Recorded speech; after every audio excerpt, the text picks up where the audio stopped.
فرزند زہرا یہ حالات برے ہیں۔ کاشانۂ بصیرت ایک ایسا مکمل یوٹیوب چینل جس پر محروم بصارت کے لیے بالخصوص اور تمام افراد کے لیے بالعموم سینکڑوں کی تعداد میں اسلامی کتب دستیاب ہیں۔ لہذا گزارش ہے کہ آپ اپنی ذمہ داری نبھاتے ہوئے کاشانۂ بصیرت کو سبسکرائب کرنے کے ساتھ ساتھ بیل آئیکن کو پریس کیجیے تاکہ آپ علم کے حصول کے ساتھ ساتھ مذہب اہل بیت کی اشاعت میں بھی اہم کردار ادا کرتے رہیں۔ کاشانۂ بصیرت، کاشانۂ بصیرت، کاشانۂ بصیرت۔ فرزند زہرا یہ حالات برے ہیں۔ اعوذ باللہ من الشیطان اللعین الرجیم، بسم اللہ الرحمن الرحیم۔ السلام علیکم۔ کاشانۂ بصیرت کے یوٹیوب چینل سے آپ سے مخاطب ہوں اور ہم پڑھ رہے ہیں کتاب کلام امیر المومنین علیہ السلام اور اس کا خطبہ نمبر 156 انشاءاللہ آج ہم پڑھیں گے۔ کلام امیر المومنین علیہ السلام شرح نہج البلاغہ، یہ چھٹی جلد ہے اس کی کہ جو اس کا مطالعہ جاری ہے اور اس کا ترجمہ ہوا ہے زیر نگرانی مولانا سید شہنشاہ حسین نقوی، اور تالیف ہے یہ آیت اللہ العظمیٰ ناصر مکارم شیرازی کی۔ آئیے خطبہ نمبر 156 شروع کرتے ہیں، جو کہ ہے پیج نمبر 117 پر۔ اس طرح سے شروع ہو رہی ہے عبارت: وَمِن كَلَامِ اللَّهُ علیہ السلام خاطبہ بِهِ أَهْلَ البصرة عَلَى جِهَةِ اختصاص الملاحم۔ اس میں امام نے اہل بصرہ کو مخاطب کرتے ہوئے مستقبل کے حوادث سے آگاہ کیا ہے۔ خطبے کی سند: اس خطبے کو امام علیہ السلام نے جنگ جمل کے بعد بصرہ میں ارشاد فرمایا تھا۔ اس میں مختلف گروہوں کے سوالات کے جوابات دیے گئے تھے کہ جمل کے لشکر کے ساتھ جنگ اور جنگی غنائم کی تقسیم کیوں کر جائز تھی، لیکن ان کی عورتوں اور بچوں کو جنگی اسیروں کے طور پر اسیر کرنا اور ان کے اموال کو اسیروں کے مال کے طور پر تقسیم کرنا روا نہیں تھا۔ اسی طرح اس خطبے میں ایمان، کفر، امر بالمعروف اور نہی عن المنکر کے بارے میں وضاحتیں اور بدعت اور فتنوں کے بارے میں بحثیں ہیں۔ کتاب مصادر کے مؤلف ان مذکورہ مطالب کی جانب اشارہ کرنے کے بعد لکھتے ہیں: نہج البلاغہ کے کلمات قصار 31، 32، 22 اور 66 اور 266 اور 374 کا اس خطبے کے ساتھ موازنہ کریں تو آپ ملاحظہ کریں گے کہ یہ کلمات اس خطبے پر منطبق ہوتے ہیں اور ایک ہی جگہ سے انہیں چنا گیا ہے۔ اس کے بعد وہ کتاب مختصر بصائر الدرجات سے نقل کرتے ہوئے لکھتے ہیں کہ میں نے خطبۃ المولانا امیر المومنین کے عنوان سے کتاب دیکھی، جس کے حاشیے میں سید بن طاؤس نے لکھا ہے: یہ کتاب اس کے مصنف کے اقرار کے مطابق 2 واسطوں سے حضرت امام جعفر صادق علیہ السلام اللہم صلی اللہ محمد وآل محمد سے متصل ہے۔ اس بنا پر ممکن ہے اس کتاب کی کتابت سن 200 ہجری کے بعد ہوئی ہو اور اس کتاب میں اس مذکورہ بالا خطبے کے کچھ حصے نقل ہوئے ہیں۔ خطبہ ایک نگاہ میں: امام اس خطبے میں مختلف مسائل کی طرف اشارہ کرتے ہیں جن میں سے ہر ایک کی جداگانہ حیثیت کے باوجود ان میں باہم واضح ربط پایا جاتا ہے۔ یہ خطبہ چند حصوں پر مشتمل ہے۔ پہلے حصے میں امام عالی مقام لوگوں کی اپنی پیروی کی جانب دعوت دیتے ہیں اور بہشت کے کٹھن راستے کی نشاندہی فرماتے ہیں۔ دوسرے اس حصے میں حضرت عائشہ کی جنگ جمل میں شرکت کی وجہ کو بیان فرماتے ہیں تاکہ لوگوں کو یہ مغالطہ نہ ہو کہ ان کی اس جنگ میں شرکت طلحہ اور زبیر کے کرتوتوں کی مشروعیت اور صحت پر دلالت کرتی ہے۔ تیسرے حصے میں امام عالی مقام زندگی کے خاتمے اور قیامت کے برپا ہونے کے بارے میں گفتگو فرماتے ہیں اور لوگوں کو اس کے لیے ایمان، عمل صالح اور علم و حکمت کے حصول کے ذریعے تیاری کرنے کی تلقین فرماتے ہیں۔ چوتھے حصے میں لوگوں کے قبروں سے محشور کیے جانے کی کیفیت کو بیان فرماتے ہیں۔ پانچویں حصے میں امام امر بالمعروف اور نہی عن المنکر کے بارے میں، جس کی نشاندہی سے بعض ناگاہ ناآگاہ افراد کی سوچ کے برخلاف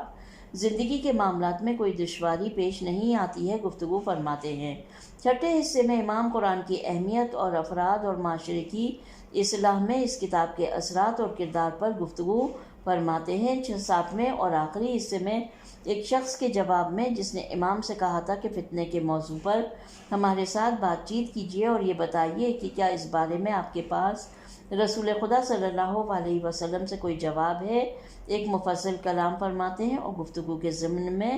آپ مستقبل میں اپنی شہادت سے بھی باخبر کرتے ہیں۔ پہلا حصہ، خطبے کا پہلا حصہ شروع ہو رہا ہے فَمَنِ اسْتَطَاعَ عِنْدَ ذَلِكَ اور ختم ہو رہا ہے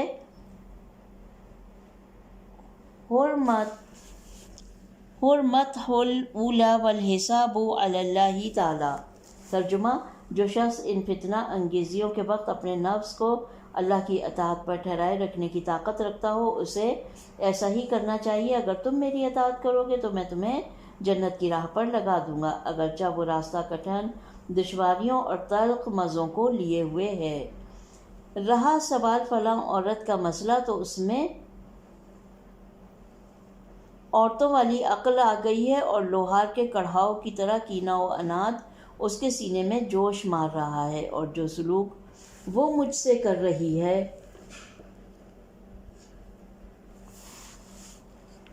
اگر اس سے کہا جاتا کہ میرے سوا کسی اور کے ساتھ ایسا سلوک کرے تو وہ ہرگز نہیں کرتی، اور ان سب باتوں کے باوجود بھی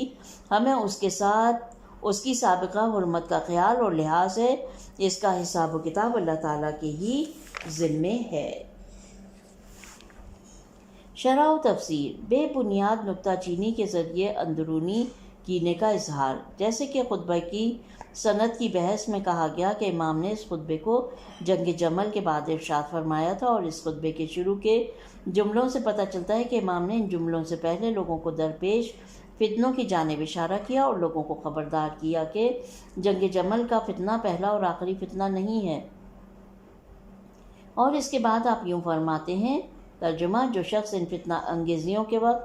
اپنے نفس کو اللہ کی اطاعت پر ٹھہرائے رکھنے کی طاقت رکھتا ہو اسے ایسا ہی کرنا چاہیے۔ اگر تم میری اطاعت کرو گے تو میں تمہیں جنت کی راہ پر لگا دوں گا، اگرچہ وہ راستہ کٹھن، دشواریوں اور تلخ مزوں کو لیے ہوئے ہے۔ یا تقیلا نفسہ کا مفہوم اس بات کے پیش نظر ہے کہ یا تقیلا کا مادہ عقل ہے جس کے معنی روکنے کے ہیں۔ یہ ہے کہ اپنے نفس کو خدا کے حکم کے لیے وقف کر دے، جو کہ عبودیت اور اطاعت کا اعلیٰ ترین درجہ ہے، اور وَإِنْ كَانَ ذَا مَشَقَّةٍ میں امام یہ فرماتے ہیں کہ خدا بہشت اور سعادت کسی کو یوں ہی نہیں کرتا۔ اچھا، یہ تھا وَإِنْ كَانَ ذَا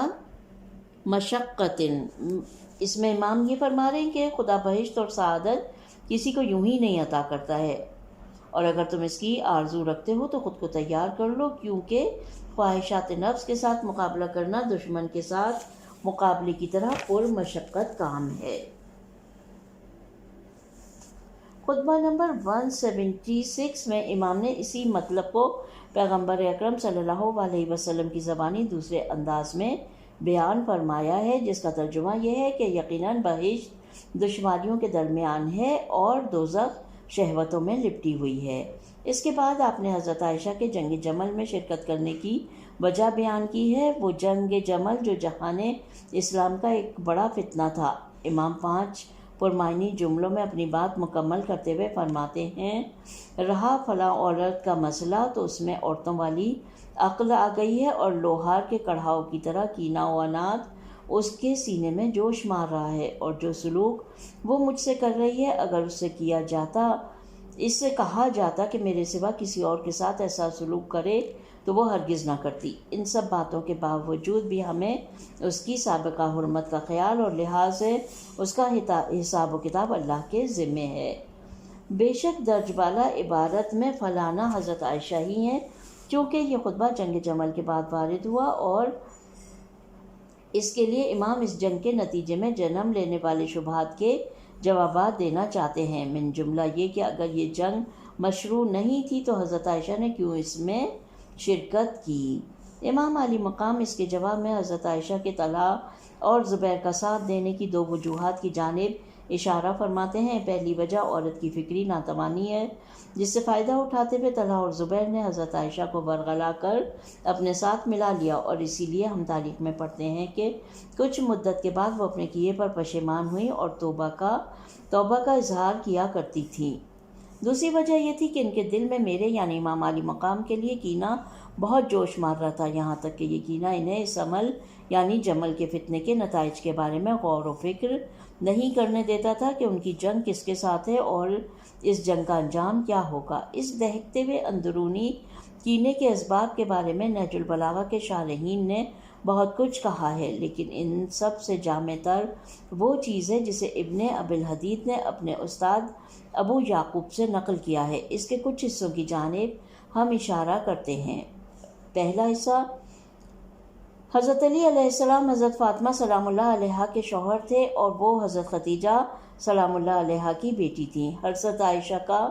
حضرت خدیجہ سلام اللہ علیہا سے ایک رقیب کے طور پر حسد اور بغض یہاں تک کہ ان کی وفات کے بعد بھی تاریخ میں مشہور ہے۔ نمبر 2، رسول اکرم صلی اللہ علیہ وسلم کا جناب فاطمہ سلام اللہ علیہا کے لیے غیر معمولی احترام جو کہ ان کی غیر معمولی شخصیت کو ظاہر کرتا ہے، اور یہ بیٹی اور باپ کی محبت سے کہیں بڑھ کر تھا۔ یہاں تک کہ معتبر روایات میں ہے کہ حضرت فاطمہ سلام اللہ علیہا کو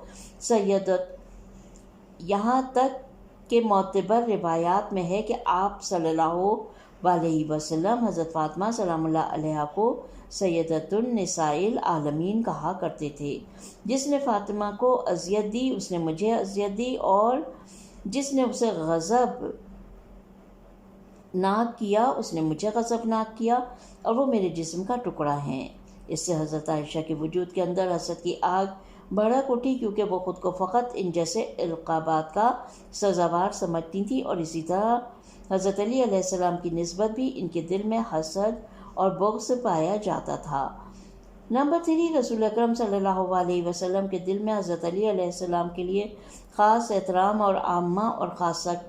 کہ آپ کی شان میں حضرت سے نقل کردہ بہت سے فضائل بھی اس حسد کے عوامل میں سے تھے، کیونکہ وہ اپنے والد خلیفہ اول کو ان اوصاف کے لائق سمجھتی تھیں۔ نمبر 4، جناب فاطمہ سلام اللہ علیہا کا صاحب اولاد ہونا ان سے اور حضرت علی علیہ السلام سے پیغمبر اکرم صلی اللہ علیہ وسلم کی نسل کا بڑھنا، جبکہ حضرت عائشہ سے حضور کی کوئی اولاد نہ تھی، اور حضور کا حضرت حسن اور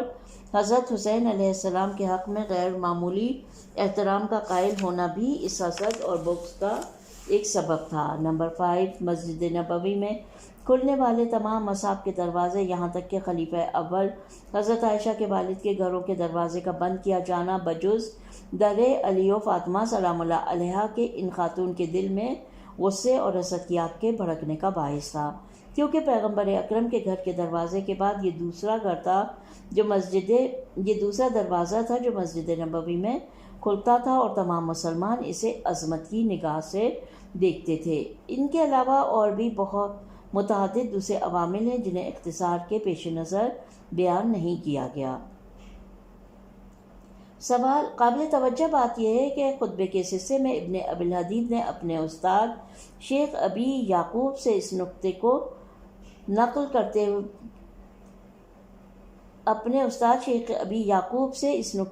کرتے ہیں کہ جب حضرت علی علیہ السلام نے خلیفہ اول کی بیعت کی تو حضرت عائشہ بہت خوش ہوئی اور مسرت کا اظہار خلافت کی پوری مدت یعنی خلیفہ اول کے بعد خلیفہ ثانی اور پھر خلیفہ ثالث کی خلافت تک جاری رہا، جبکہ ان کے سینے میں بغض اور کینے کا سمندر جوش مار رہا تھا، اور جب خلیفہ ثالث قتل کر دیے گئے تو باوجود اس کے کہ حضرت عائشہ ان افراد میں سے تھیں جو لوگوں کو خلیفہ ثالث کے خلاف بھڑکایا کرتے تھے، اور ان کی آرزو یہ تھی کہ خلافت طلحہ کو مل جائے، مگر جب دیکھا کہ حضرت علی علیہ السلام خلیفہ بن گئے ہیں تو واویلا مچانا شروع کر دیا اور عثمانہ کی فریاد بلند کی اور کہا خلیفہ ثالث کو مظلومانہ قتل کیا گیا ہے، اور پھر ان کے دل میں موجود کینہ جوش میں آیا جس کے باعث جمل کا واقعہ پیش آیا۔ تعجب کی بات یہ ہے کہ بہت سے علماء اہل سنت باوجود اس کے کہ معترف ہیں کہ حضرت عائشہ سے خطا سرزد ہوئی اور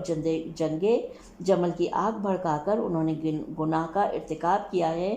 کہتے ہیں کہ انہوں نے بعد میں توبہ کر لی تھی اور اللہ نے انہیں معاف کر دیا۔ سوال: جنگ جمل میں 17,000 اور کچھ روایتوں کے مطابق 20,000 مسلمانوں کا خون بہانا اور اس کے علاوہ اس جنگ کے نتیجے میں جہان اسلام میں جن مشکلات سے مسلمانوں کو کئی سال تک دوچار ہونا پڑا، ایک استغفر اللہ کہنے سے بخش دیے جائیں گے؟ کیا اللہ حق الناس کو اتنی آسانی کے ساتھ رائے گاں جانے دے گا؟ دلچسپ بات یہ ہے کہ کتاب عبد الفرید میں بقول ابن عبدالبا کے جنگ جمل کے بعد ام اوفی نامی عورت حضرت عائشہ کے پاس آئی اور کہا، اے ام المومنین، ایسے شخص کے بارے میں آپ کیا کہتی ہیں جس نے اپنے ننھے سے بچے کو قتل کر دیا ہو؟ حضرت نے فوراً کہا، آتش دوزخ اس پر واجب ہو گئی ہے۔ اس عورت نے سوال کیا، اس عورت کے بارے میں آپ کیا کہتی ہیں جس نے اپنے 20,000 بڑے بچوں کو ایک ہی وقت میں مار ڈالا ہو؟ حضرت عائشہ سمجھ گئیں کہ یہ انہی کی جانب اشارہ ہے اور وہ جنگ جمل کی بات کر رہی ہے۔ کہنے لگی، آؤ اس دشمن خدا کو پکڑو اور باہر پھینک دو۔ تیسرا جملہ جس میں امام فرماتے ہیں، جو سلوک وہ مجھ سے کر رہی ہے، اگر اس سے کہا جاتا کہ میرے سوا کسی اور کے ساتھ ایسا سلوک کرے تو وہ ہرگز نہ کرتی۔ اس جانب اشارہ ہے کہ اگر مسلمانوں نے میرے سوا کسی دوسرے کی بیعت کی ہوتی تو یہ عورت ہرگز خلیفہ ثالث کے خون کے انتقام کے لیے کھڑی نہ ہوتی۔ اس سے پتہ چلتا ہے کہ اس عورت کا اقدام خلیفہ ثالث کے قتل، جس میں وہ خود بھی شریک تھی، کہ دفاع کی خاطر ہرگز نہیں تھا، بلکہ اس کا مقصد لوگوں کو میرے خلاف اکسانا تھا۔ یہ جو چوتھے جملے میں امام عالی مقام فرماتے ہیں، ان سب باتوں کے باوجود بھی ہمیں اس کی سابقہ حرمت کا خیال اور لحاظ ہے۔ اس کی وجہ یہ ہے کہ وہ رسول خدا کی زوجہ تھیں اور حضور کے احترام کے پیش نظر اس دنیا میں ان کے عمل کی تلافی کو نظر انداز کر دیا گیا۔ لیکن امام پانچویں جملے میں واضح طور پر فرماتے ہیں، اس کا حساب و کتاب اللہ تعالیٰ کے ذمے ہے۔ اس جانب اشارہ ہے کہ خداوند تعالیٰ ان کے گناہ کو ہرگز نہیں بخشے گا۔ قرآن مجید میں سورہ احزاب کی آیت نمبر 30 میں اللہ نے ان پر عائد وظیفے کو واضح کر دیا ہے۔ ترجمہ: اے پیغمبر کی بیویوں، تم میں سے جو کوئی کسی صریحی ناشائستہ حرکت کی مرتکب ہوئی تو یاد رہے کہ اس کا عذاب بھی دگنا بڑھا دیا جائے گا اور خدا کے لیے یہ نہایت آسان ہے۔ یہاں پر خطبے کا پہلا حصہ ختم ہو جاتا ہے اور یہ پیج نمبر ہے 123، اور دوسرا حصہ شروع ہوتا ہے جو کہ کچھ اس طرح شروع ہو رہا ہے، منہ سبیل ابلج، اور ختم ہو رہا ہے عن القیامتی مرقلین فی مزمارہا الی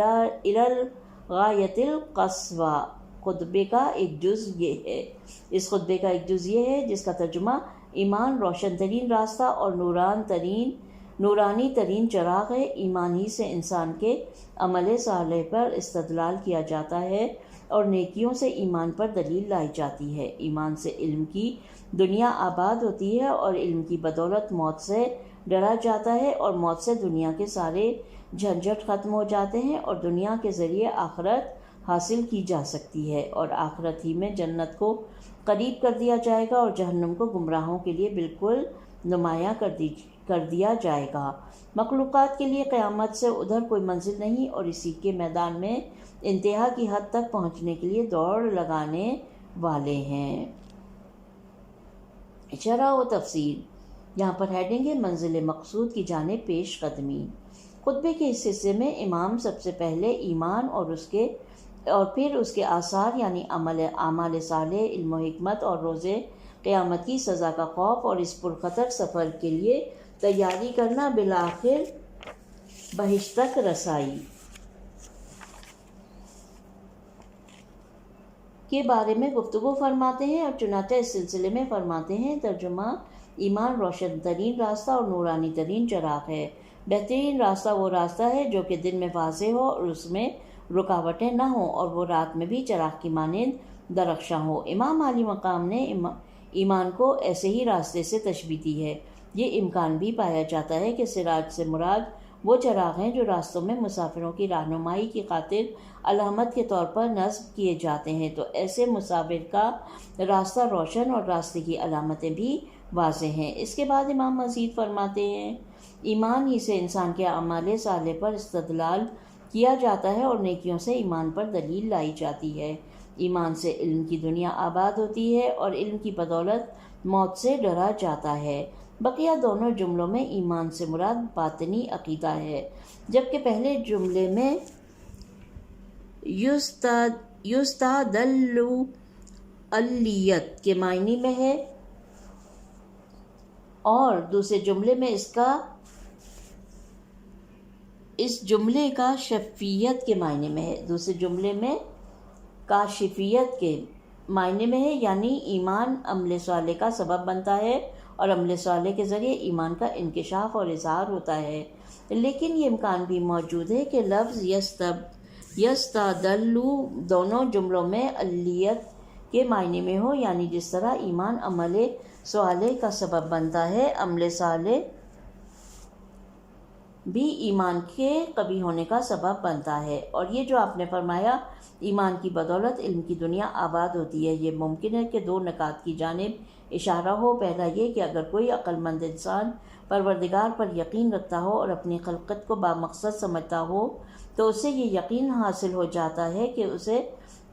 کہ اس جہان کی کوئی بھی شے بے مقصد نہیں ہے، اور پھر انسان اس مقصد کی کھوج میں نکل پڑتا ہے تاکہ کائنات کے موجودات کے علل عوامل، ان کے اسرار اور آثار کو دریافت کرے۔ علم طبیعت کے ایک عظیم عالم کا قول ہے، جو چیز عظیم المرتبت دانشمندوں کو برسا برس طبیعت کے رازوں کو کھوجنے پر ابھارا کرتی تھی، وہ ان کا خلقت کے بامقصد ہونے کا ایمان تھا، اور یہ کہ اس جہان میں کوئی بھی شے بغیر وہ حساب و کتاب کے نہیں ہے۔ دوسرا یہ کہ اندھا تعصب، غرور اور نفسانی خواہشات علم اور معرفت کے لیے رکاوٹ ہیں، لیکن ایمان کے آ جانے کے بعد یہ رکاوٹیں ہٹ جاتی ہیں اور ایمان کے سرچشمے کو جانے والا راستہ ہموار ہو جاتا ہے۔ اس کے علاوہ عمل سے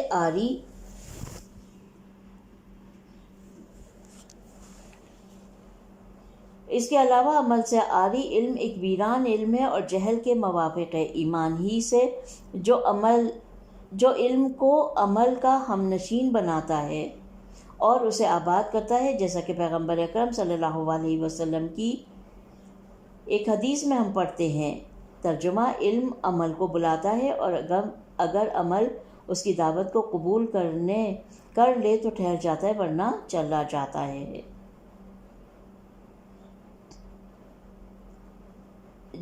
یہ جو امام عالی مقام نے فرمایا کہ علم کی بدولت موت سے ڈرا جاتا ہے، اس کی وجہ یہ ہے کہ موت زندگی کا خاتمہ نہیں ہے بلکہ ایک نئی زندگی کی شروعات ہے، جس میں انسان اپنے اعمال کے نتیجے کا سامنا کرے گا۔ اس کے بعد امام عالی مقام پے در پہ علت و معلول اور لازم و ملزوم کو ذکر کرتے ہوئے فرماتے ہیں، ترجمہ موت سے دنیا کے سارے جھنجھٹ ختم ہو جاتے ہیں اور دنیا کے ذریعے آخرت حاصل کی جا سکتی ہے، اور آخرت ہی میں جنت کو قریب کر دیا جائے گا اور جہنم کو گمراہوں کے لیے بالکل نمایاں کر دیا جائے گا۔ مخلوقات کے لیے قیامت سے ادھر کوئی منزل نہیں، اور اسی کے میدان میں انتہا کی حد تک پہنچنے کے لیے دوڑ لگانے، اور وہ یہاں پہ مخلوقات کے لیے قیامت سے ادھر کوئی منزل نہیں، وہ اسی کے میدان میں انتہا کی حد تک پہنچنے کے لیے دوڑ لگانے والے ہیں۔ جی ہاں، موت اس زندگی کا اختتام اور ابدی زندگی کا نقطۂ آغاز ہے۔ موت کے ساتھ ہی انسان کا اعمال نامہ بند ہو جاتا ہے، کیونکہ آخرت کی کھیتی دنیا ہے، اور آخرت میں دو چیزوں کے علاوہ کچھ نہیں، یا بہشت اور دائمی سعادت، یا دوزخ اور دائمی عذاب، اور تمام انسان بلا تفریق ان دو میں سے کسی ایک انجام کی جانب بڑھتے ہیں۔ جنگ جمل اور اس کے بھڑکانے والوں کی داستان کے ذکر کے بعد اس عبارت کا ذکر شاید اس نقطے کی جانب اشارہ ہو کہ اگر ان لوگوں کا ایمان قوی ہوتا تو وہ ہرگز اس تباہ کن جنگ میں مبتلا نہ ہوتے، اگر ان کا ایمان سلامت ہوتا تو وہ حقیقت سے آگاہ ہو جاتے اور آخرت کی دائمی زندگی کو اس دنیا کی فانی زندگی کے عوض نہ بیچتے۔ لیکن افسوس، راستے اور اس کی علامتوں کے واضح ہونے کے باوجود نفس پرستی کا حجاب انسان کی عقل کو حقائق کے ادراک سے روک دیتا ہے، اور وَبِالْقِیَامَةِ تُزْلَفُ الْجَنَّةُ اور تبرز الجحیم الغاوین کے جملے سورہ شعراء کی آیات نمبر 90 اور 91 سے لیے گئے ہیں۔ بہشت پرہیزگاروں کے ترجمہ ہے، بہشت پرہیزگاروں کے قریب کر دی جائے گی اور دوزخ گمراہوں کے سامنے ظاہر کر دی جائے گی۔ یہ وہ خطبے کا جملہ ہے کہ جن کو ان جملات کو سورہ شعراء کی آیت نمبر 90 اور 91 سے لیا گیا ہے۔ تیسرا حصہ، یہاں پہ خطبے کا دوسرا حصہ یعنی خطبہ نمبر 156 کا دوسرا حصہ بھی ختم ہو جاتا ہے۔ تیسرا حصہ شروع ہوتا ہے، پیج نمبر ہے 127۔ منہ قد شخص من مستقر، یہاں سے شروع ہو رہا ہے تیسرا حصہ اس طرح سے اور ختم ہو رہا ہے صدقہ ومن عملی بہی سبقہ۔ خطبے کا ایک جز یہ ہے، ترجمہ، وہ اپنی قبروں کے ٹھکانوں سے اٹھ کھڑے ہوئے اور اپنی آخرت کے ٹھکانوں کی طرف پلٹ پڑے۔ ہر گھر بہشت اور دوزخ کے لیے اس کے اہل ہیں کہ نہ وہ اسے دوسرے گھر سے تبدیل کر سکیں گے اور نہ اس سے دوسری جگہ منتقل ہو سکیں گے۔ بے شک نیکیوں کا حکم دینا اور برائیوں سے روکنا ایسے دو کام ہیں جو صفات و اخلاق خداوندی میں سے ہیں، اور نہ ان کی وجہ سے موت قبل از وقت آ سکتی ہے اور نہ جو رزق مقرر ہے اس میں کوئی کمی ہو سکتی ہے۔ تمہیں کتاب خدا پر عمل کرنا چاہیے، اس لیے کہ وہ ایک مضبوط رسی، روشن و واضح نور، نفع بخش شفا، پیاس بجھانے والی سیرابی، تمسک کرنے والے کے لیے سامان حفاظت اور وابستہ رہنے والوں کے لیے نجات ہے۔ اس میں کجی نہیں آتی کہ اسے سیدھا کیا جائے اور نہ حق سے الگ ہوتی ہے کہ اس کا رخ موڑا جائے۔ کثرت سے دہرایا جانا اور بار بار کانوں میں پڑھنا اس سے پرانا نہیں کرتا۔ جو اس کے مطابق کہے وہ سچا ہے اور جو اس پر عمل کرے وہ سبقت لے جانے والا ہے۔ شرح و تفسیر ہیڈنگ ہے یہاں پر، قیامت میں نجات کے اسباب۔ امام علی مقام اس حصے میں روز قیامت لوگوں کے محشور ہونے کے مسئلے پر گفتگو فرماتے ہیں، اور اس کے بعد امر بالمعروف نہی عن المنکر اور قرآن، جو کہ دونوں روز قیامت انسانوں کی نجات کے اہم ترین اسباب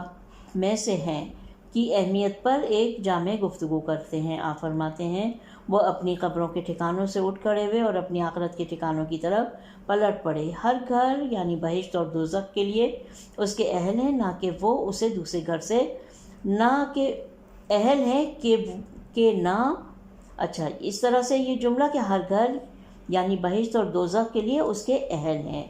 کہ نہ وہ اسے دوسرے گھر سے تبدیل کر سکیں گے نہ اس سے دوسری جگہ منتقل ہو سکیں گے۔ امام اس جملے میں سب سے پہلے اس جانب اشارہ فرماتے ہیں کہ سب اپنی قبروں سے اٹھیں گے۔ یہ وہی چیز ہے جسے قرآن میں مکرر بیان کیا گیا ہے، جیسا کہ سورہ معارج کی آیت نمبر 43 میں، جس کا ترجمہ یہ ہے کہ اس دن یہ لوگ قبروں سے نکل کر اس طرح دوڑیں گے۔ اس تعبیر سے یہ پتہ چلتا ہے کہ انسانی بدن کے ذرات جو کہ مٹی میں تبدیل ہو چکے ہوں گے، جہاں کہیں بھی ہوں گے، وہ قبروں کی طرف پلٹ آئیں گے اور زندہ ہو جائیں گے، اور پھر انسان مٹی سے نکل آئیں گے۔ یہاں یہ سوال پیش آتا ہے کہ قرآن آیات صراحت کے ساتھ کہہ رہی ہیں کہ دنیا کے اختتام پر عظیم زلزلے رونما ہوں گے اور ہر چیز تہو بالا ہو جائے گی، تو اس صورتحال میں قبریں کیوں کر باقی رہ جائیں گی اور مردے اس سے کیسے باہر نکلیں گے؟ اسی کتاب کی تیسری جلد میں ہم نے اس سوال کا جواب بیان کر دیا ہے۔ پھر آپ بیان فرماتے ہیں کہ بہشتیوں اور دوزخیوں کے گھر تغیر اور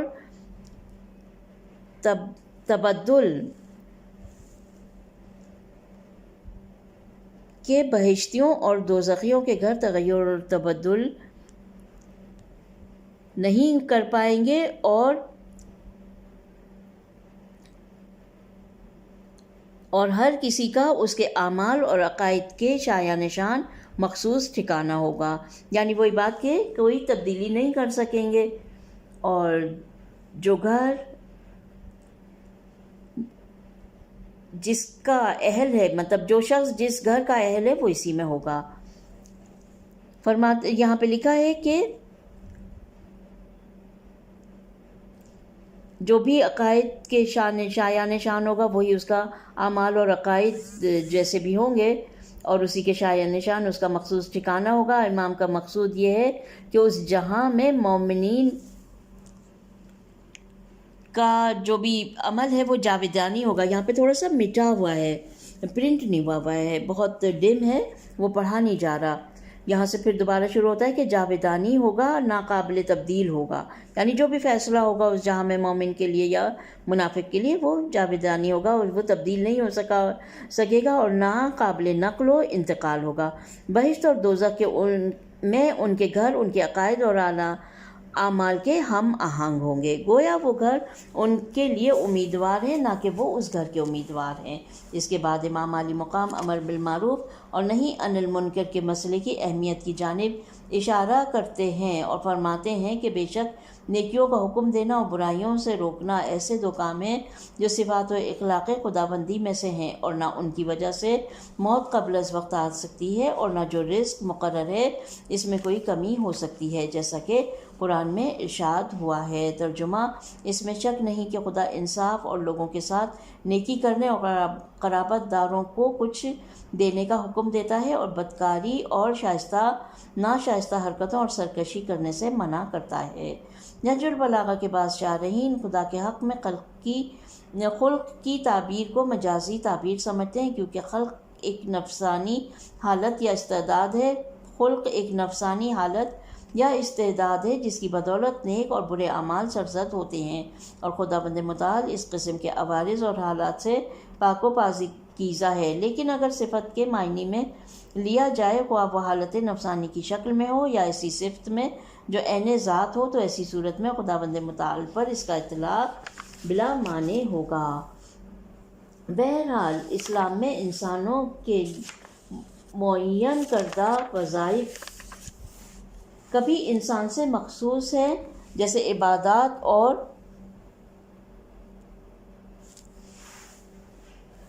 بہت سے محرمات، لیکن ان میں عدالت، ترک ظلم، جہالت کی رہنمائی، غافل فرد کو تنبیہ کرنا، امر بالمعروف اور نہی عن المنکر جیسے کچھ ایسے وسیع امور بھی ہیں جو خدا پر بھی صادق آتے ہیں. اور غور کیا جائے تو آسمانی کتب کا نزول اور انبیاء کی بعثت امر بالمعروف اور نہی عن المنکر یا جاہل کی ہدایت کے باب میں سے ہیں. اس بنا پر امر بالمعروف اور نہی عن المنکر جیسے وظیفے کی اہمیت کے لیے یہی کافی ہے کہ یہ انبیاء کی تمام تبلیغات اور تعلیمات کا سرچشمہ ہے، اور یہ کہ خداوند متعال ہی اس کا بانی ہے. یہ جو امام عالی مقام نے فرمایا، ان دو امور کی انجام دہی نہ کسی کی عمر کو کم کرتی ہے اور نہ روزی کو گھٹاتی ہے. یہ اس جانب اشارہ ہے کہ محدود سوچ رکھنے والے بہت سے افراد کا یہ خیال ہے کہ امر بالمعروف اور نہی عن المنکر کے باعث بعض اوقات برے لوگوں کے ساتھ الجھنے کی نوبت آتی ہے، جو کہ کبھی جراحت اور قتل کا اور کبھی لوگوں کے ایسے افراد سے متنفر ہو جانے کا باعث بنتا ہے، اور اس کے نتیجے میں ان کی روزی بھی متاثر ہو جاتی ہے، اس میں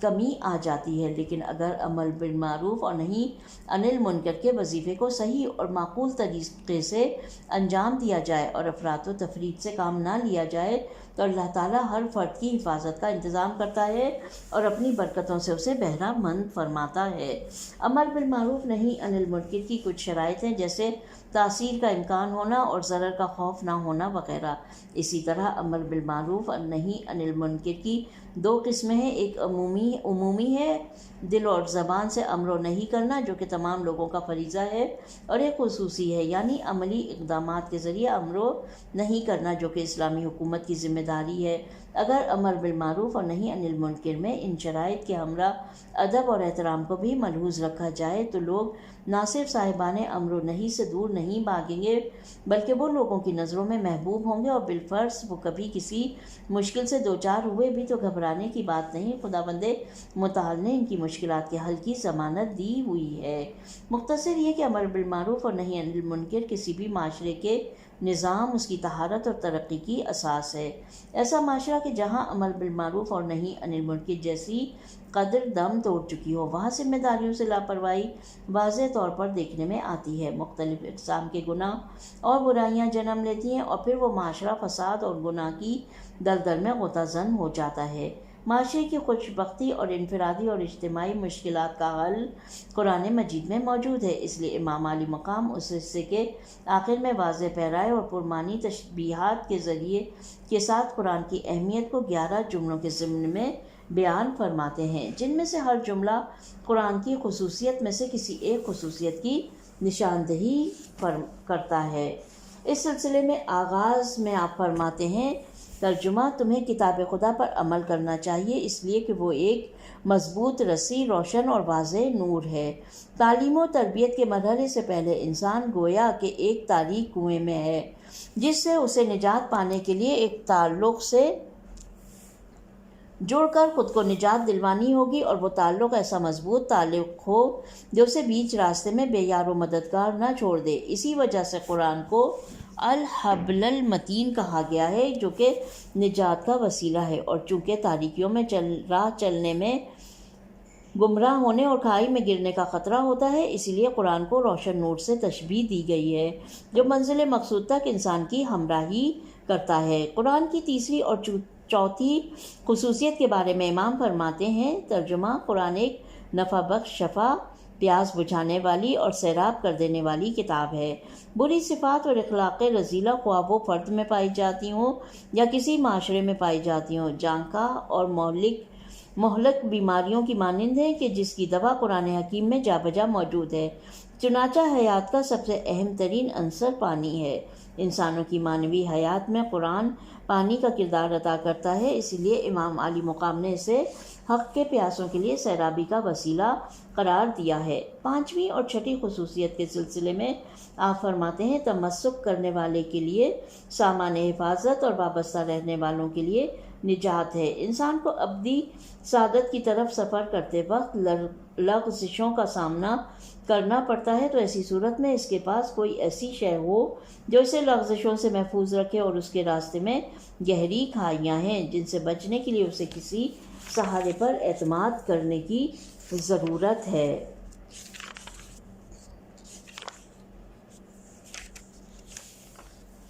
ساتویں اور آٹھویں خصوصیت کے بارے میں فرماتے ہیں، اس کتاب میں کجی نہیں آتی کہ اسے سیدھا کیا جائے، نہ وہ حق سے الگ ہوتی ہے کہ اس کا رخ موڑا جائے۔ بے شک کلام خدا جس کا سر چشمہ خدا کا بے پایاں علم ہے، ہر قسم کے اختلاف، انحراف، اشتباہ اور خطا سے پاک ہے، کیونکہ خطا اس فرد سے سرزد ہوتی ہے جس کا علم محدود ہو اور قدرت نہ ہونے کے برابر ہو، نہ کہ ایسے فرد سے جس کا علم اور قدرت محدود ہو۔ اور ہم جانتے ہیں کہ قرآن کے اعجاز کی ایک علامت یہ ہے کہ اس میں کسی قسم کا اختلاف، تضاد اور خطا کا گزر نہیں ہے، جیسا کہ قرآن مجید میں ارشاد ہوتا ہے۔ ترجمہ: کیا یہ لوگ قرآن میں بھی غور نہیں کرتے اور یہ خیال نہیں کرتے کہ اگر خدا کے سوا کسی اور کی طرف سے آیا ہوتا تو ضرور اس میں بڑا اختلاف پاتے۔ سورہ کہف میں بھی ارشاد ہوتا ہے جس کا ترجمہ یہ ہے کہ ہر طرح کی تعریف خدا ہی کو سزاوار ہے، جس نے اپنے بندے پر کتاب یعنی قرآن نازل کی اور اس میں کسی طرح کی کجی یعنی خرابی نہ رکھی۔ امام علی مقام قرآن کی نویں خصوصیت کے بارے میں فرماتے ہیں، کثرت سے دہرایا جانا اور بار بار کانوں میں پڑھنا اسے پرانا نہیں کرتا۔ ہاں، یہ بات مسلم ہے کہ قرآن مجید جس قدر پڑھا اور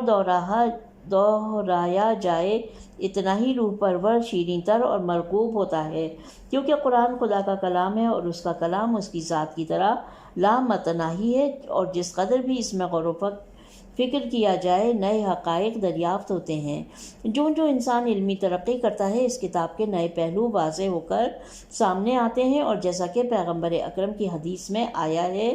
اس کے عجائبات شمار میں نہیں آ سکتے، اور نہ ہی نیا پن کہنگی کی طرف مائل ہوتا ہے۔ یا پھر جیسا کہ حضرت امام علی رضا علیہ السلام اللہم صلی اللہ محمد وعلی محمد سے منقول ہے، حدیث میں ہے کہ جب ان سے سوال کیا گیا کہ آخر کیوں یہ قرآن نشر و اشاعت کی کثرت کے باوجود فرسودہ نہیں ہوتا، بلکہ ہر روز اس کی شادابی اور تر و تازگی میں اضافہ ہوتا ہے، آپ نے فرمایا اس کی وجہ یہ ہے کہ خداوند حکیم نے اسے کسی خاص زمانے یا کسی مخصوص گروہ کے لیے نازل نہیں کیا، اسی لیے یہ ہر دور میں تازہ ہے، اور تا قیامت یہ ہر قوم کے پاس تازہ اور شاداب رہے گا۔ اور بالآخر 10ویں اور 11ویں خصوصیت کے متعلق امام فرماتے ہیں، جو اس کے مطابق کہے وہ سچا ہے، اور جو اس پر عمل کرے وہ سبقت لے جانے والا ہے۔ اس جملے میں امام علی مقام کا مقصد یہ بتانا ہے کہ قرآن حق و باطل اور فتح و شکست کا معیار ہے۔ وہ جو قرآن کے مطابق گفتگو کرتے ہیں ان کی گفتگو حقیقت کے عین مطابق ہوتی ہے، اور جن کا عمل قرآن کے مطابق ہوتا ہے وہ کامیاب ہیں۔ قرآن کے تمام مضامین عین حقیقت اور عین واقعیت ہیں، اور قرآن نے جو راہیں دکھائی ہیں وہ سعادت کی منزل کی جانب جاتی ہیں، کیونکہ خدا کے کلام میں کسی قسم کی خطا نہیں پائی جاتی ہے۔ اسی وجہ سے گفتار و کردار میں اس کا ہم آہنگ ہونا انسان کو حقیقت تک پہنچا دیتا ہے۔ یہاں پر خطبہ نمبر 156 کا تیسرا حصہ ختم ہو جاتا ہے، اور پیج نمبر ہے 133، اور یہیں پہ اسی صفحے کے اینڈ میں بالکل آخری جو چند لائنیں ہیں وہاں پہ چوتھا حصہ شروع ہوتا ہے، جو کہ کچھ اس طرح سے ہے: وقام الیہ رجل فقال یا امیر المومنین اخبرنا ان الفتنۃ۔ اس طرح سے شروع ہو رہا ہے اور ختم ہو رہا ہے لیکن من مواطن البشرا والشکری۔ ترجمہ ہے: دوران خطبہ ایک شخص کھڑا ہو کر کہنے لگا، اے امیر المومنین، ہمیں اس فتنے سے آگاہ کریں، اور یہ کہ کیا آپ نے اس کے بارے میں رسول سے دریافت کیا تھا، رسول مکرم سے دریافت کیا تھا؟ آپ نے فرمایا، ہاں، جس وقت اللہ تعالیٰ نے اس آیے شریفہ، ترجمہ اس کا، کیا لوگوں نے یہ سمجھ لیا ہے کہ صرف اتنا کہہ دینے سے کہ ہم ایمان لائے چھوڑ دیے جائیں گے اور ان کا امتحان نہیں لیا جائے گا؟ ضرور لیا جائے گا۔ اس کو نازل کیا تھا تو میں سمجھ گیا تھا کہ جب تک ہمارے درمیان رسول خدا ہیں وہ آزمائش و فتنہ ہم پر نازل نہیں ہوگا۔ یہ تھی سورہ عنکبوت کی آیات نمبر 1 اور 2۔ اسی لیے میں نے رسول خدا صلی اللہ علیہ وسلم سے سوال کیا کہ یا رسول اللہ، اس آزمائش اور بڑے فتنے سے کیا مراد ہے جس سے خدا نے آپ کو آگاہ کیا ہے؟ آپ نے فرمایا، اے علی، میرے بعد میری امت کو آزمایا جائے گا۔ میں نے عرض کیا، یا رسول خدا، میری شہادت کے بارے میں کیا فرمائیں گے؟ مگر جب جنگ احد میں کافی مسلمان درجہ شہادت پر فائز ہو چکے اور میں اس سعادت سے محروم رہ گیا تھا، یہ میرے لیے بہت ہی ناگوار تھا، تو آپ صلی اللہ علیہ وسلم نے مجھ سے فرمایا کہ تمہیں بشارت ہو کہ عنقریب شہادت تمہارے پاس آنے والی ہے۔ رسول خدا نے فرمایا، ہاں، ایسا ہی ہے جیسا میں نے کہا تھا، لیکن اس وقت تم کیسے صبر کرو گے؟ میں نے کہا، یا رسول اللہ صلی اللہ علیہ وسلم، یہ مقام میں صبر نہیں ہے، کیونکہ صبر مصیبت پر کیا جاتا ہے، بلکہ یہ بشارت اور شکر کا مقام ہے، اس لیے کہ خدا کی راہ میں شہید ہونا بہت بڑا افتخار ہے۔ شرح و تفسیر۔ ہیڈنگ ہے بڑی آزمائش اور فتنہ۔ جیسا کہ بیان ہوا، خطبے کے دوران ایک شخص کھڑا ہوا اور عرض کی، اے امیر المومنین، ہمیں اس عظیم فتنے اور آزمائش سے مطلع فرمائیں، اور یہ کہ کیا آپ نے رسول خدا سے اس بارے میں پوچھا تھا؟ اس تعبیر سے پتہ چلتا ہے کہ لوگوں کے ذہن میں اس فتنے سے متعلق باتیں تھیں، اور سوال کرنے والا یہ جاننا چاہتا ہے کہ کیا رسول پاک نے ایسے تباہ کن اور خطرناک فتنے سے متعلق کچھ فرمایا ہے؟ امام علی مقام نے اس سے جواب میں فرمایا، ہاں، جب یہ آیت کہ کیا لوگوں میں ترجمہ پڑھ رہی ہوں، سورہ عنکبوت کی پہلی اور دوسری آیت ہے۔ کیا لوگوں نے یہ سمجھ لیا کہ صرف اتنا کہہ دینے سے کہ ہم ایمان لائے چھوڑ دیے جائیں گے اور ان کا امتحان نہ لیا جائے گا؟ ضرور لیا جائے گا۔ نازل ہوئی تو میں سمجھ گیا کہ جب تک رسول اللہ ہمارے درمیان ہیں وہ فتنہ اور آزمائش نازل نہیں ہوگی، اسی لیے میں نے عرض کی، اے رسول اللہ، اس فتنے اور آزمائش سے کیا مراد ہے جس سے خدا نے آپ کو آگاہ کیا ہے؟ امام آگے چل کر فرماتے ہیں، آپ صلی اللہ علیہ وسلم نے فرمایا، اے علی، میرے بعد امت کو آزمایا جائے گا۔ میں نے عرض کی، رسول خدا میری شہادت کے بارے میں کیا فرمائیں گے؟ مگر جب جنگ احد میں کافی مسلمان درجہ شہادت پر فائز ہو چکے اور میں اس سعادت سے محروم رہ گیا تھا، میرے لیے یہ بہت ہی ناگوار تھا۔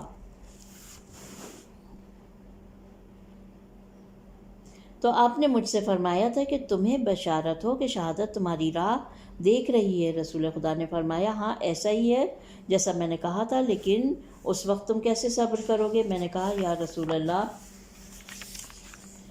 یہ مقام صبر نہیں ہے، کیونکہ صبر مصیبت پر کیا جاتا ہے، بلکہ یہ بشارت اور شکر کا مقام ہے، اس لیے کہ خدا کی راہ میں شہید ہونا بہت بڑا افتخار ہے۔ نکات، چند سوالوں کے جوابات۔ پہلا سوال، گزشتہ تعبیرات سے پتہ چلتا ہے کہ آیت الف لام میم احسب الناس جنگ احد کے کچھ عرصے بعد مدینے میں نازل ہوئی تھی، جبکہ مفسرین کا اس رائے پر اتفاق ہے کہ سورہ عنکبوت مکہ میں نازل ہوئی ہے، جبکہ جہاد کا بھی کوئی سلسلہ ہی نہیں تھا۔ جواب، اس سوال کے جواب میں وہ کہتے ہیں کہ کسی سورہ کے مکی ہونے کا مطلب یہ نہیں کہ اس کی تمام آیتیں مکہ میں نازل ہوئی ہیں، بلکہ یہ عین ممکن ہے کہ اس کی اکثر آیتیں مکہ میں اور ایک یا چند آیتیں مدینہ میں نازل ہوئی ہوں، اور پھر پیغمبر اکرم کے حکم پر اس آیت کو باقی دوسری آیتوں کے پہلو میں قرار دیا گیا ہو، جیسے کہ سورہ نحل علماء کے اتفاق کے مطابق مکی صورتوں میں سے ایک ہے، جبکہ اس کی آخری 3 آیتیں یقیناً جنگ احد کے بعد نازل ہوئی ہیں۔ دوسرا سوال، اس آیت کے نزول کے بعد حضرت علی علیہ السلام کو کیسے جانتے تھے کہ یہ فتنہ پیغمبر اکرم کی زندگی میں نازل نہیں ہوگا، حالانکہ آیت میں اس جانب کوئی بھی اشارہ نہیں ہے؟ جواب، اس سوال کا جواب بھی واضح ہے، کیونکہ عظیم فتنے اور آزمائش سے مراد اصول دین اور فروع دین سے انحراف اور روگردانی ہے، جو امت محمدی کو دامنگیر ہونا تھا، اور جب تک حضرت موجود ہیں وہ اس انحراف کا راستہ روک دیتے ہیں۔ جس طرح سے جب سورج غروب کرتا ہے تو چمگادڑیں اپنے آشیانوں سے نکل پڑتی ہیں، بالکل اسی طرح جب رسول خدا کا وجود کا آفتاب عالمتاب غروب کر جاتا ہے تو منافقین کو ڈنکے کی چوٹ پر اپنی منمانی کرنے کا موقع مل جاتا ہے، یوں عظیم آزمائش شروع ہو جاتی ہے۔ تیسرا سوال، وہ فتنہ اور آزمائش جس کے متعلق پیغمبر اکرم صلی اللہ علیہ وسلم نے خبردار کیا، کون سا فتنہ تھا؟ جواب، ایک روایت میں جو کہ نہج البلاغہ کی روایت سے مفصل تر ہے، پیغمبر اکرم نے فرمایا، ترجمہ، میرے بعد میری امت آزمائش میں مبتلا ہوگی، وہ قرآن کی من مانی تفسیر کرے گی اور مختلف بہانوں سے حرام خدا کو حلال کرے گی، شراب کو نیند کے بہانے اور رشوت کو ہدیے اور سود کو خرید اور فروخت کے نام پر جائز قرار دے گی، شراب کو نبیذ کے بہانے، رشوت کو ہدیے اور سود کو خرید و فروخت کے نام پر جائز قرار دے گی، اور خدا کی کتاب میں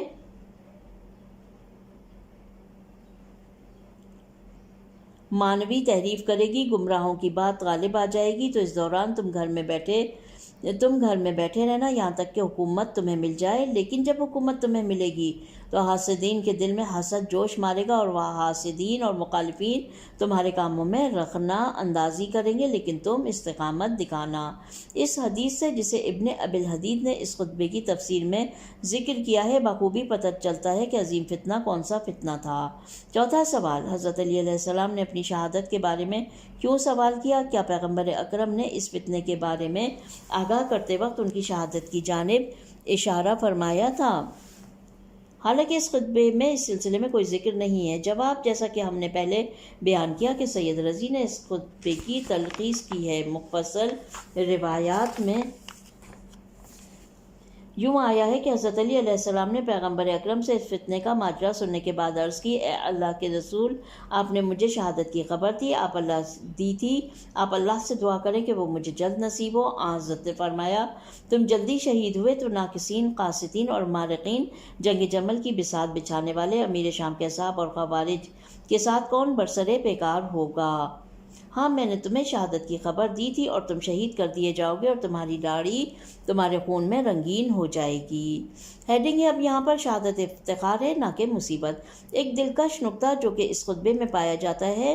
وہ بات ہے جس کا پیغمبر اکرم اور حضرت علی علیہ السلام کے درمیان تبادلہ ہوا،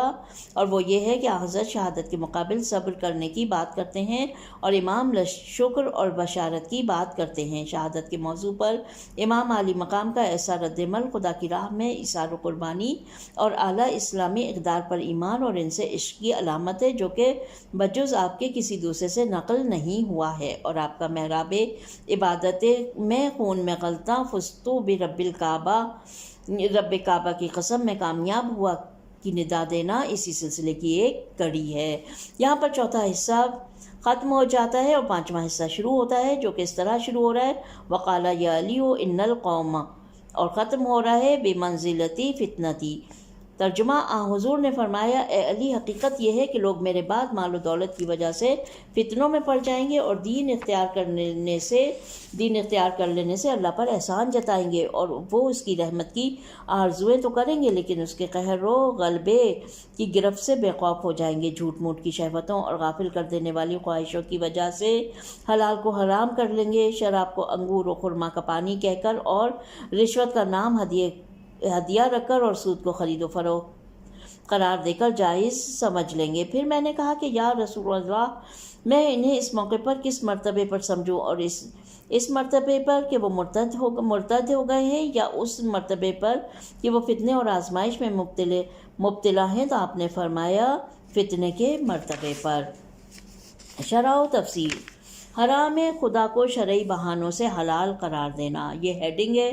امام خطبے کے آخری حصے میں رسول خدا کے بعد رونما ہونے والے فتنے اور آزمائش سے متعلق رسول اللہ کے کلام پر گفتگو آگے بڑھاتے ہوئے فرماتے ہیں۔ ترجمہ، آپ نے فرمایا کہ یا علی، حقیقت یہ ہے کہ لوگ میرے بعد میرے مال و دولت کی وجہ سے فتنوں میں پڑ جائیں گے اور دین اختیار کر لینے سے اللہ پر احسان جتائیں گے، اس کی رحمت کی آرزو تو کریں گے لیکن اس کے قہر و غلبے کی گرفت سے بے خوف ہو جائیں گے، اور جھوٹ موٹ کی شہوتوں اور غافل کر دینے والی خواہشوں کی وجہ سے حلال کو حرام کر لیں گے، شراب کو انگور و خرما کا پانی کہہ کر اور رشوت کا نام ہدیہ رکھ کر اور سود کو خرید و فروخت قرار دے کر جائز سمجھ لیں گے۔ رسول خدا اپنی گفتگو کے اس حصے میں اس بڑے فتنے اور آزمائش کے چند آثار کی نشاندہی کرتے ہیں۔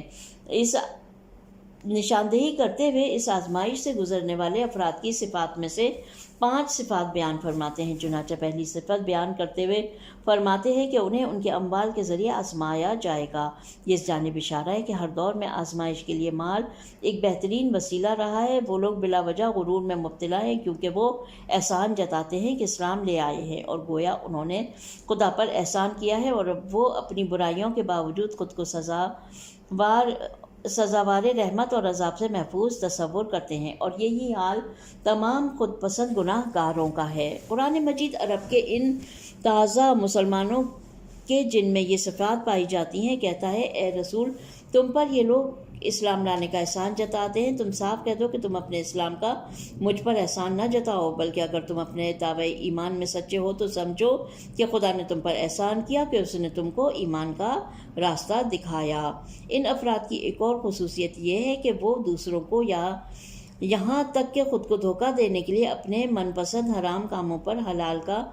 کی ملمہ کاری کرتے ہوئے شراب پیتے ہیں۔ جب ان سے کہا جائے کہ شراب تو مسلمہ طور پر حرام ہے تو وہ کہتے ہیں یہ تو وہی نبیذ ہے جسے پیغمبر اکرم اور ان کے اصحاب نوش کیا کرتے تھے، جبکہ وہ والی نبیذ نہ تو نشاور تھی اور نہ ہی حرام، بلکہ جب حضرت صلی اللہ علیہ وسلم کے اصحاب نے مدینے میں داخل ہونے کے بعد وہاں کے پانی کے ٹھنڈے اور ناگوار ہونے کی شکایت کی تو آپ نے ان سے فرمایا، پانی کے برتن میں چند دانے کھجور کی ڈال دو تو تمہاری یہ پریشانی ختم ہو جائے گی، نہ تو اس پانی کی رنگت بدلتی تھی اور نہ اس میں کھجور اتنی تعداد میں ہوا کرتے تھے کہ وہ نشہ آور ہو جائے. پھر بعد ازاں اصحاب اس میں سے پیا کرتے تھے اور اس سے وضو بھی کیا کرتے تھے. لیکن اس کے بعد کچھ گمراہ افراد پانی کو معتدل کرنے کے بہانے اس میں زیادہ مقدار میں کھجوریں ڈالا کرتے تھے اور اس پانی کو کسی گرم جگہ پر رکھ دیا کرتے تھے تاکہ اس میں سے خمیر اٹھے اور وہ نشہ آور بن جائے، اور پھر وہ لوگ اسے نبیس کا نام دے کر پیا کرتے تھے. اس طرح بہت سے گناہ گار اور ضعیف الایمان افراد ماضی میں بھی اور آج بھی رشوت کو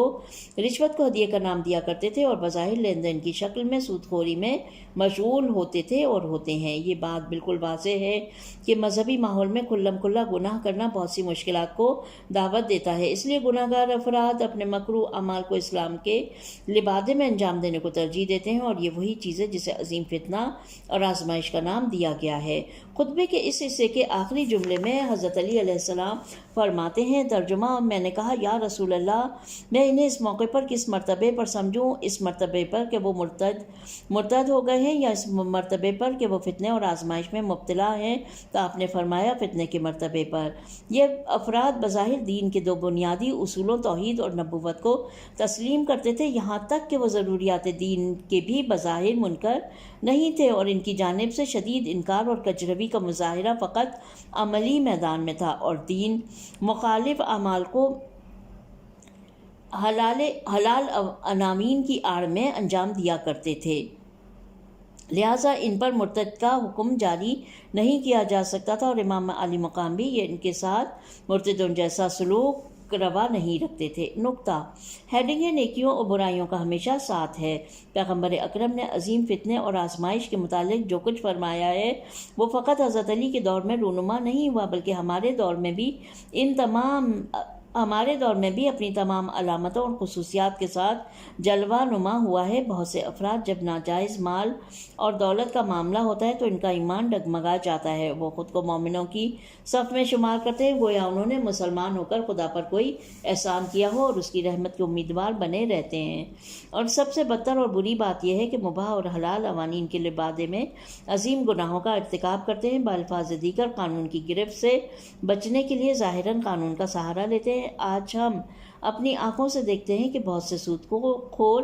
مختلف اقسام کے ہیلے بہانوں کا سہارا لیتے ہیں، جب کبھی روپیوں کے بدلے روپوں کے معاملے کے نام سے، کبھی اعلیٰ جنس کے ساتھ کسی گھٹیا چیز کو ملا کر زیادہ قیمت پر فروخت کرنا، کبھی کام کی مزدوری کے نام سے، کبھی تاخیر کی فیس کے نام پر، کبھی کمیشن کے نام پر، اور اس جیسے دوسرے جھوٹے ناموں کے ذریعے سود خوری کو جائز شمار کرتے ہیں. اور نوبت یہاں تک پہنچ چکی ہے کہ پیغمبر اکرم کی یہ مشہور و معروف حدیث آج کے دور پر مکمل طور پر منطبق ہوتی نظر آتی ہے. ترجمہ: لوگوں پر ایسا زمانہ آئے گا کہ سود ہر کسی کو اپنی لپیٹ میں لے لے گا، یہاں تک کہ جو اس سے دور ہیں اور وہ بھی اس سے متاثر ہوں گے. یقیناً قانون الہی کی اس طرح سے کھلم کھلا اور واضح مخالفت بہت خطرناک اور بدترین ہے، کیونکہ ممکن ہے کہ یہ طرز عمل تیزی کے ساتھ بغیر کسی رکاوٹ کے معاشرے میں عام ہو جائے گا، اور جبکہ کھلم کھلا گناہ ایسا نہیں ہے، اسے مذہبی معاشرے میں بہت سی رکاوٹوں کا سامنا ہوتا ہے. اس کے علاوہ قانون سے اس طرح فرار کرنا دگنے گناہ کا باعث ہے. اس میں سود خوری کا گناہ بھی ہے اور ریاکاری کا گناہ بھی ہے، اور دین کے احکام سے کھیلنے کا گناہ بھی ہے. بالفاظ دیگر قانون سے اس طرح فرار کی صورت میں قانون اور حکم الہی برائے نام رہ جاتا ہے، اس کی روح اور فلسفہ باقی نہیں رہتے. مثال کے طور پر سود خوری اس لیے حرام ہے کہ اس کی وجہ سے معاشرے کے اقتصادی نظام میں بہت سی خرابیاں جنم لیتی ہیں. طبقوں میں فاصلے بڑھ جاتے ہیں، امیر ترین بن جاتا ہے، فقیر تر ہوتا چلا جاتا ہے. اسی وجہ سے اسے محارم کے ساتھ زنا سے زیادہ قبیح شمار کیا گیا ہے اور خدا کے ساتھ جنگ کے مترادف قرار دیا گیا ہے. اسلامی احادیث میں سود خوری کے ساتھ مختلف خرابیوں اور نقصانات کا ذکر کیا گیا ہے جنہیں سود کی بحث میں بیان کر دیا گیا ہے. کیا کسی صورت مثلا سود کے ایک بڑے معاملے میں 1 کلو مصری شکر یا ماچس کی 1 ڈبیا کا اضافہ کر دینے سے ان تمام نقصانات کا اندیشہ ختم ہو جائے گا؟ ہرگز نہیں. مرحوم وحید بہیبانی کے بقول سارے مسئلے کا دار و مدار فقط لفظ صحت اور ربا پر ہے، اور ربا سود خوری کے تمام گناہوں کا دار و مدار ان الفاظ پر ہی ہے، یا اس حکم میں کوئی حکمت بھی موجود ہے کہ جسے مد نظر رکھنا چاہیے. یہاں پر خطبہ نمبر 156 ختم ہو جاتا ہے. بہت معذرت کہ یہ جو ہماری ریکارڈنگ ہے یہ کچھ طویل ہو گئی ہے، لیکن میں نے چاہا کہ اس خطبے کو ایک ہی دفعہ میں ہم پڑھیں اور اس کے مطالب کو سمجھیں. پروردگار عالم سے دعا ہے کہ وہ ہماری اس کوشش کو اپنی بارگاہ میں قبول فرمائے. ربنا تقبل منا انک انت سمیع علیم. اپنا بہت خیال